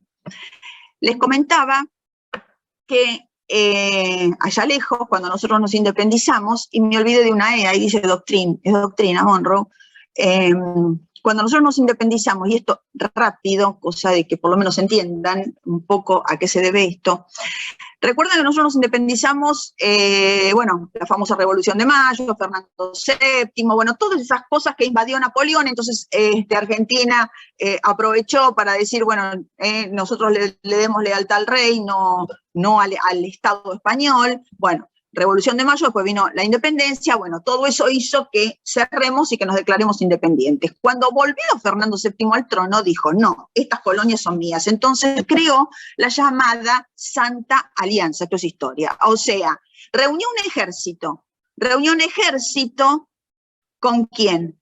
Con Inglaterra, con Francia, también se unieron Inglaterra y Francia. Primero fue España, Austria y Prusia. En ese momento era Prusia. Y después se le unieron Inglaterra, que se iba a perder si había una invasión, algo iba a rescatar, entonces dijo, vayamos. Y Francia, al unirse Inglaterra, se unió Francia. Entonces la idea era mandar una intervención armada, ¿para qué? Bueno, para someternos como colonia, no nos reconocía como independientes. Ahí viene la famosa doctrina Monroe, se sintetiza como América para los americanos. ¿Quién era Monroe? Bueno, Monroe era el presidente norteamericano que en un discurso al Congreso dio lo que se llama la doctrina Monroe, o sea, defendió la independencia de los países latinoamericanos, no solo de Argentina, sino toda la independencia de Latinoamérica. Entonces dio tres postulados. Primero, que Europa no tiene que intervenir más en las cuestiones de América, que a América no le interesa lo que pase con Europa. Y la última es que en el caso, y esa fue la que hizo frenar, en el caso de que Europa invada a países a repúblicas que habían sido reconocidas, recuerdan reconocimiento que vieron en la clase pasada, que habían sido reconocidas por Estados Unidos, significaba una afrenta a Estados Unidos. Entonces, una ofensa a Estados Unidos. Entonces, si esas potencias ofendían a Estados Unidos le iba a contestar. O sea que la doctrina Monroe, justamente, no se metan ustedes, América, las cuestiones de América las resolvemos nosotros, y si ustedes se meten, salgo yo. Un poco eso. O sea, era una doctrina negativa y no intervencionista, abstencionista. Por supuesto, cuando Inglaterra escucha este discurso frente a la posibilidad de que Estados Unidos, porque por supuesto que las repúblicas latinoamericanas, por supuesto que le agradecieron a Estados Unidos. Entonces la idea es, bueno, frente a este problema, algún beneficio va a sacar Estados Unidos, yo me retiro. Cuando se retira Inglaterra, se retira Francia y no invade nadie, ¿sí?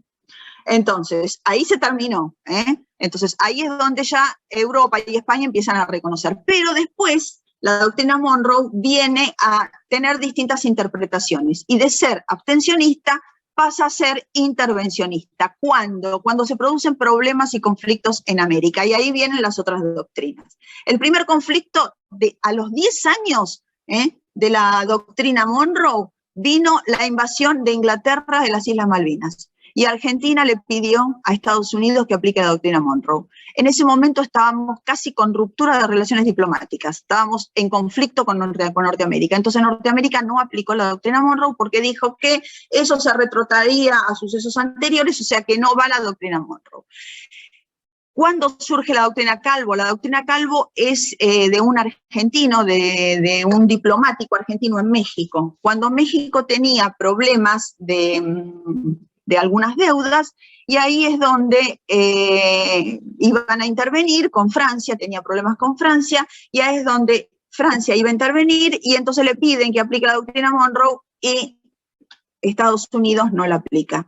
Por lo tanto, surge Calvo, que era un embajador, y se lo conoce como la doctrina Calvo, o sea, lo que dice es no intervención por deudas. Entonces, en el caso de que exista alguna situación en la cual un Estado debe al otro alguna deuda pública, no se justifica.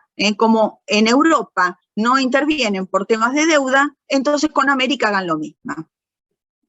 Y después la última fue la doctrina Drago, que esa doctrina Drago fue realizada por el ministro de Relaciones Exteriores de Argentina. Y también pasó con Venezuela, pero a Venezuela la llegaron a invadir. O sea, Venezuela tenía deudas, y tenía deudas con tenedores que eran tenedores de bonos, que eran ¿quién? Bueno, que eran italianos, ingleses y franceses. Se arma una triple escuadra de ellos, van a Venezuela, le bombardean, le confiscan y todo. Y ahí es donde se le pide a Monroe que intervenga, no a Monroe, sino a Estados Unidos, y Estados Unidos no interviene. Y dice que no, porque dice que Venezuela había mantenido una inconducta lesiva que era contraria al derecho internacional. Entonces, en ese caso sí tenía que pagar, y tenía que pagar con esto. Y bueno, y ahí sale Drago diciendo que no puede haber ni opresión de los pueblos por esta situación delicada. Y ahí se terminó, o sea, ahí tampoco se justifica la intervención.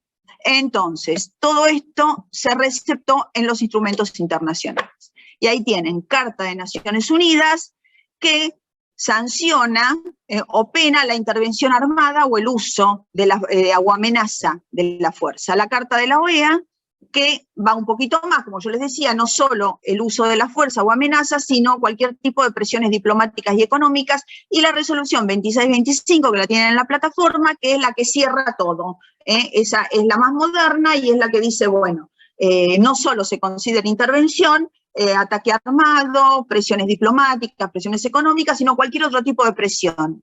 Cualquier otro tipo de presión, ¿qué sería? Bueno, financiar, instigar, fomentar cualquier revuelta o una guerra entre los países. Principio general es que está prohibido intervenir, ¿sí? No se puede ejercer el uso de la fuerza. Exclusivamente establece el principio de solución pacífica de las controversias. Pero hay excepciones. Hay dos excepciones en las cuales se habilita el uso de la fuerza. ¿Cuáles son esas dos excepciones? Bueno, legítima defensa, una de ellas. ¿Qué es la legítima defensa? Bueno, se los dice la palabra. Es cuando yo estoy en paz con un Estado y ese Estado invade, ataca en forma armada a otro Estado con el cual se está en paz. Es un ataque ilícito, ¿sí? Esa legítima defensa, ese concepto puede ser legítima defensa individual o legítima defensa colectiva. ¿Cuándo es legítima defensa individual? Cuando es un Estado el que reacciona, el que se defiende, unilateralmente frente a un ataque exterior. Y la legítima defensa colectiva, cuando se produce cuando se establece por tratados, por un convenio, por un tratado, se establece que frente al ataque de alguno de los estados partes de ese tratado, los demás van a reaccionar y van a responder. Esa es la legítima defensa colectiva. Ese es el ejemplo de la OTAN. O sea, la OTAN es una alianza defensiva en el cual si se ataca a alguno de los miembros de la OTAN, es Organización del Tratado del Atlántico Norte, ¿sí? O sea, solo el Atlántico Norte, Entonces, en el caso reaccionan todos los miembros para defender al que fue agredido. Por eso el tema es cómo Ucrania no es miembro de la OTAN. La OTAN dice, pero yo hasta que no sea miembro no puedo, porque es una alianza defensiva entre los países miembros de la OTAN, ¿sí? En Atlántico Sur, porque esto es Atlántico Norte, en el Atlántico Sur, ¿saben si hay alguno de estos? De estas alianzas defensivas. El TIAR, el Tratado Interamericano de Asistencia Recíproca. Esa es una alianza defensiva en el caso de que alguien ataque a algún país del Atlántico Sur, ahí es donde supuestamente tienen que reaccionar todos los estados que forman parte del TIAR. Por supuesto que no da resultado. Por supuesto que quedó en letra muerta. El TIAR quedó en letra muerta con la guerra de Malvinas. Argentina pidió que la ayuden en el tema de guerra de las Malvinas, y el que primero se opuso fue Estados Unidos, porque estaba en la OTAN también, o sea que nadie, el único fue Perú. El único que a nivel regional, ¿no?, de la OEA votó a favor de Argentina fue Perú. El único. Y ahí se vio que realmente el TIAR quedó letra muerta. Bueno, ¿cuáles son los requisitos? Y ahí tienen. Y acá, primero, tiene que haber un ataque cierto e inminente. O sea, me tienen que atacar, me tienen que agredir, me tienen que bombardear. Eso significa ataque cierto o inminente. Hay una doctrina de los alemanes que establecieron algunos alemanes, que después la tomó Estados Unidos y que ahora la tomó Rusia. ¿Y qué dice? Bueno, no hace falta un ataque armado, sino que es el temor fundado de sufrir un ataque. O sea, yo no sé si me van a atacar, tengo el temor de que me ataquen, entonces ataco primero. Bueno, quedó aislado. Eso a nivel internacional es una doctrina que quedó muy aislada, y es como que ya el derecho internacional no lo justifica, o sea, no tuvo asidero esa doctrina. Tiene que existir un ataque armado, tiene que haber un bombardeo cierto. Eso fue lo que supuestamente dijo Rusia, que pensó que Ucrania le iba a atacar, entonces atacó primero. Eso es, de ahí la sacó Rusia, o sea, no la sacó de la nada, la sacó de ahí Rusia. Justamente, la sacó de estos doctrinarios alemanes que dijeron, no es necesario esperar a que me ataquen, sino que cuando yo tengo el temor fundado, ataco. De ahí Rusia, y antes de eso Estados Unidos. O sea, miren cómo se manejan las doctrinas según la conveniencia de cada uno. Las dos potencias grandes en cada uno en su momento las usaron, pero eso es lo que está usando Rusia, pero no está justificado. O sea, la legítima defensa es cuando sí hay un ataque. La segunda, tiene que ser ilícita, o sea, tiene que ser cuando yo estoy en paz con ese Estado, ¿sí? Porque si ahora Ucrania ataca a Rusia, no es una intervención, ¿se dan cuenta? O sea que ilícito, ¿sí? Tiene que ser, yo me estoy defendiendo, sería lícito. Entonces, cuando no hay una escaramuza, no hay una guerra, entonces ahí sí, ataco sin tener esta justificación. Entonces tiene que ser ilícita. Tiene que ser proporcional, y acá vemos también que no hay proporcionalidad de las fuerzas. Entonces yo tengo la legítima defensa, ¿cuál es? Bueno, yo me defiendo, pero me defiendo en forma proporcional con el ataque, ¿sí? Entonces, así como si a mí me atacan con determinado armamento, sería desproporcional, ¿qué cosa? Que yo responda con una bomba neutrónica. ¿Se dan cuenta? Entonces tiene que haber una equiparación de fuerzas, la proporcionalidad. Expedición punitiva, y esto viene a colación con lo que por ahí ustedes estaban diciendo antes, al principio. Bueno, muchas veces que puede ser lo que pase. Bueno, yo le pido al Estado, pongámosle que, como pasó en su momento con Afganistán, pongámosle que a mí me ataca, como le pasó con las dos torres, a mí me ataca, pero no el Estado como Estado, sino a mí me ataca un grupo terrorista. ¿Sí? Entonces, yo le pido al Estado que me lo entregue. El Estado no, hace oídos sordos y no lo entrega. Entonces, ¿está justificada qué cosa? Bueno, lo que se llama expedición punitiva. O sea, que yo ingrese para tomar a los que serían los culpables, los responsables, pero exclusivamente para eso, ¿sí? Entonces, se habilita al ingreso, pero exclusivamente en el caso de que haya tenido un ataque cierto o inminente, se dan cuenta que sea legítima defensa, proporcional, y solo para capturar a los culpables, no para quedarme ahí y eternizarme, o sea, solo para capturar a los culpables, siempre frente a que el Estado que los cobija no me da respuesta, ¿sí? Y esto es hasta que el Consejo de Seguridad de Naciones Unidas intervenga, porque hay obligación en un caso así de avisarle al Consejo de Seguridad de las Naciones Unidas. Y ahí el Consejo de Seguridad de las Naciones Unidas va a decidir qué va a hacer.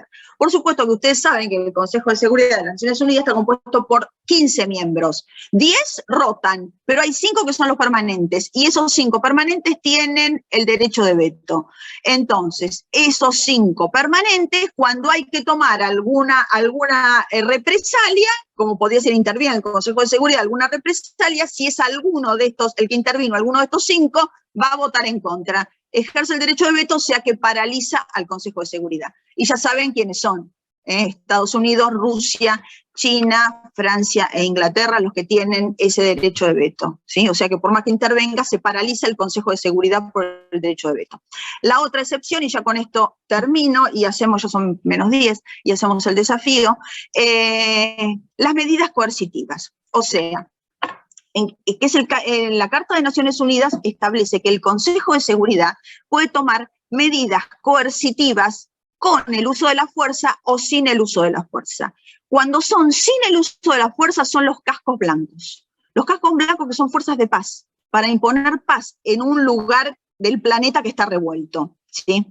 Entonces, ¿cuándo intervienen? Bueno, cuando se afecta la paz mundial, Entonces, cuando hay un quebrantamiento de la paz, se afecta a la paz mundial, ahí es donde interviene el Consejo de Seguridad de Naciones Unidas y según la gravedad de la falta puede entonces mandar lo que sería medidas coercitivas sin uso, que son los cascos blancos, o mandar, y acá estamos, que no es intervención, mandar fuerzas armadas, o sea, medidas coercitivas con el uso de la fuerza, Y ahí se manda ejércitos, que son los cascos azules. ¿Quiénes comandan a los cascos azules? ¿Saben? El comandante en jefe de Estados Unidos.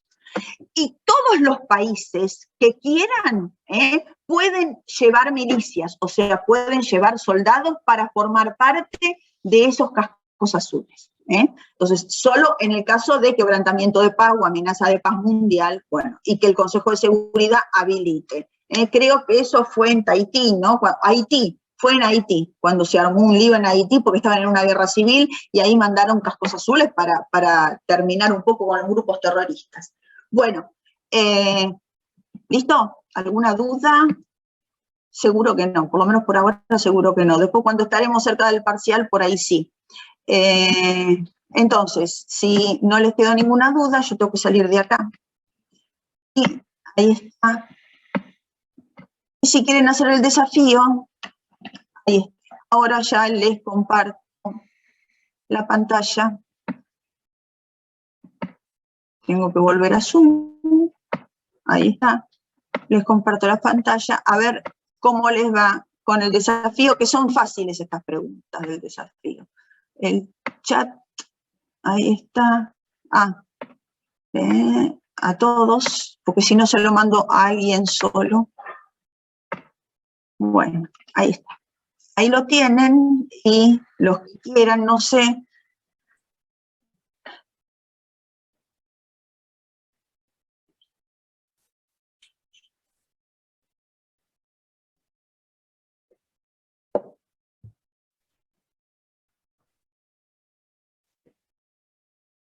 No sé cuántos son, si falta que se agreguen algunos. Pero no creo que...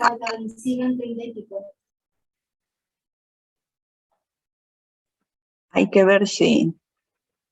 ¿Listo? Son 35. Ya estamos todos, 37. ¿Ya están todos? Profe, no me Yo puedo estoy meter. buscando. Un momento, profe. Sí, yo estoy intentando, profe. Bueno.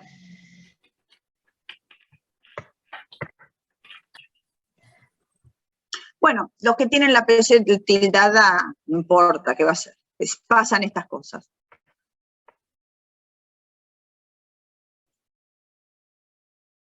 Cuando digan. Me abrió como 15 pantallas del juego.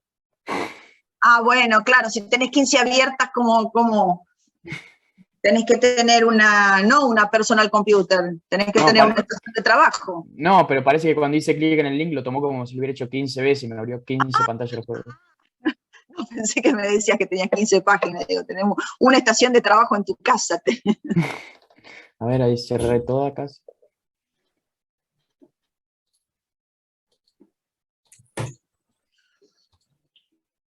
Clarito.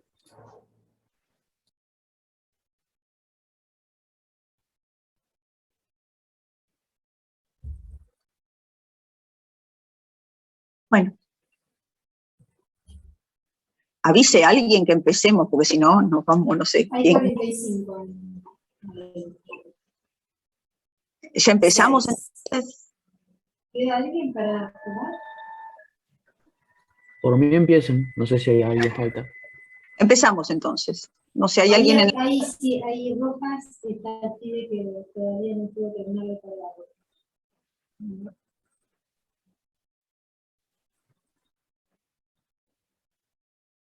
¿Qué hago? ¿Empiezo?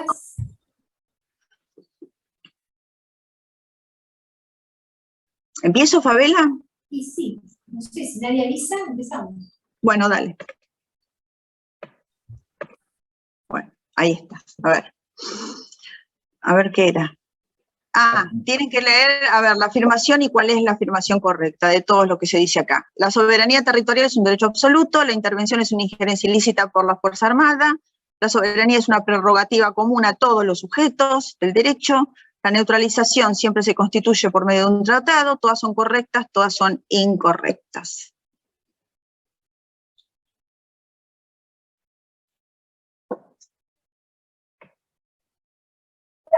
Neutralización siempre se constituye por tratado, decisión unilateral. Suiza.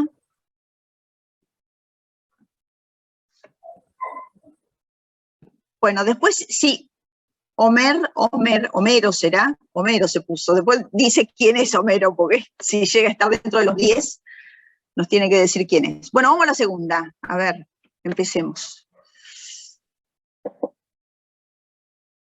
La restricción a la soberanía que faculta a los demás estados a ejercer determinados derechos sobre el territorio de otro estado, ¿cómo se denomina? Reciencito la vimos. Neutralización, servidumbre activa, capitulación, arrendamiento, servidumbre pasiva.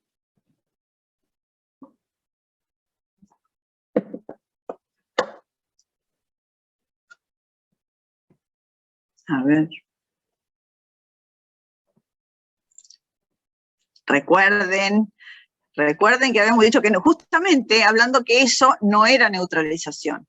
Van a tener que volver un poquito a ver, a leer neutralización y a ver si lo entienden o no, si no, volveremos a explicarlo. Bueno, vamos a la otra.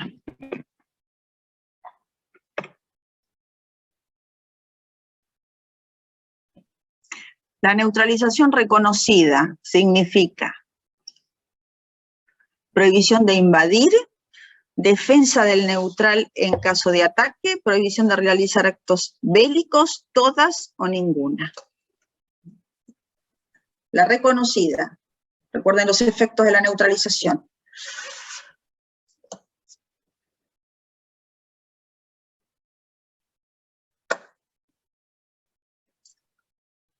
La defensa del neutral en caso de ataque era la garantizada, ¿se acuerdan? Las dos era la garantizada, pasiva y activa. Y la prohibición de realizar actos bélicos es para el Estado, los efectos del Estado que ha sido neutralizado o de la parte del territorio que ha sido neutralizado, ¿sí? Esto estamos hablando de la reconocida, recuerden el cuadro, efectos para los otros estados. Bueno, vamos a la otra.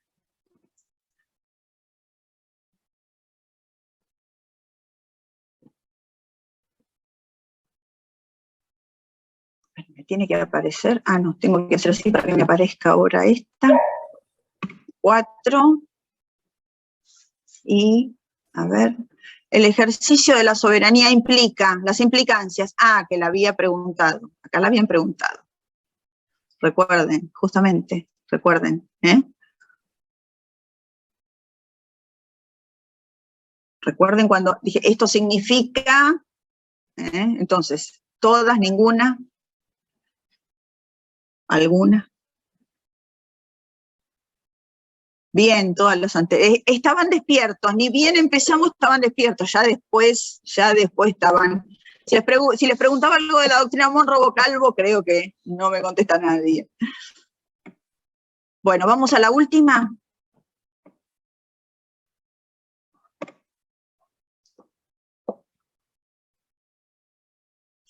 Ingreso consentido de las Fuerzas Armadas extranjeras en territorio de un Estado.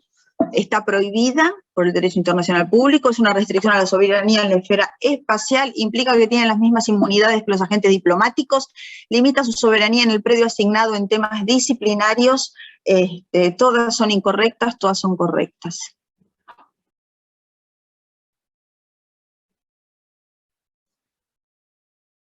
Sí, pero es una restricción a la soberanía en la esfera espacial, sí, también, ¿eh? Esta también es una restricción. Sí, yo puse la 10, bro. Claro. La que parecemos 10, la restricción de la soberanía en la esfera espacial.